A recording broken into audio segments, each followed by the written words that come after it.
Hello and welcome. We've all been there stuck in traffic, feeling that raw, sharp sting of road rage that leaves us feeling pained and isolated. But I'm here to share a profound truth with you. Love doesn't hurt. The pain we feel comes from our unmet needs or old wounds being triggered. At its core, road rage is about conflict and fear.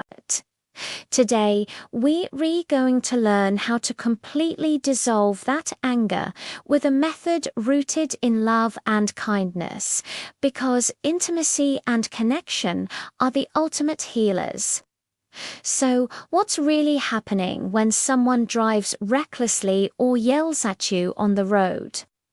According to spiritual principles, any act that isn't loving is actually a call for love. An attack specifically directed at you is a signal, a cry for your particular help. Try to see it this way. The aggressor is in a state of extreme pain or fear. It's like a desperate, almost silent plea for help from someone who's hurting too much to ask for it clearly. Often, anger is a projection, a defense mechanism against their own feelings of guilt or worthlessness. By blaming others, they're trying to hide their own deep-seated fears.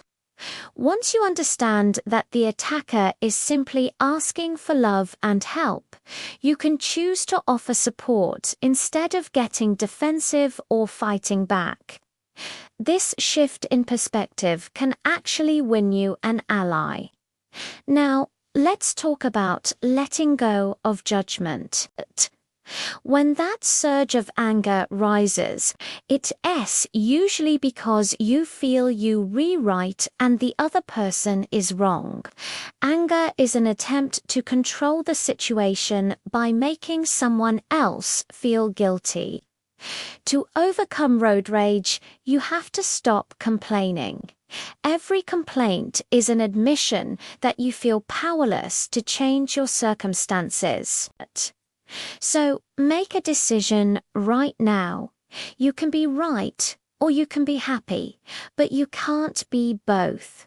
Choose happiness. The real path to freedom is through forgiveness. Forgiveness doesn't mean you're okay with being victimized. It means you're changing your perception to break free from the victim mindset. Forgiveness is a choice, an invitation for grace to flow through you and transform the situation. Next, let's practice kindness by seeing other drivers as your teammates, not your enemies.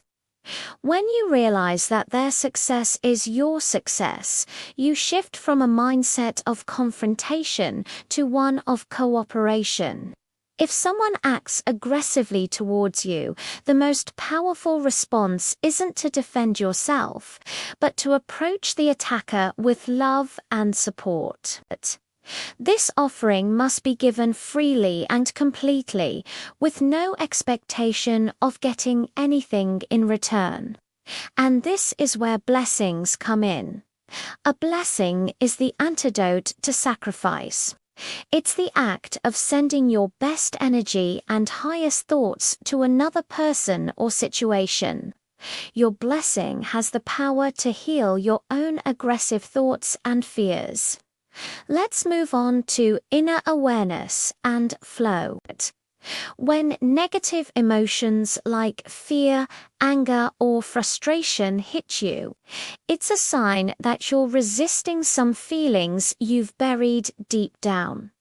This resistance is what keeps the pain alive. The best response is to remain undefended and as open as possible, allowing whatever feelings come up to simply flow through you. Once these negative emotions have fully dissolved, you'll find peace and happiness within. Remember, your thoughts create your reality. Every time you worry or feel afraid, you're using your mind's power to create a lack of faith. Stop worrying and start blessing. Use your positive choices to create the best outcome for yourself. Trust is the power of your mind. It can heal anything and show you that you have the ability to create the best possible result in any situation. Ultimately, the root cause of road rage is a feeling of separation. Love is the only answer. It's what heals that separation. Remember this: whatever you give, you automatically open yourself to receive. The degree to which you give creates the degree of your freedom. When you choose to let go of control and judgment and instead choose love and giving, you're choosing freedom, peace, and growth. Your true mission in life is to show love and kindness to those around you. And to do that, you only need to ask yourself one magical question: what would love do now? You always know the answer.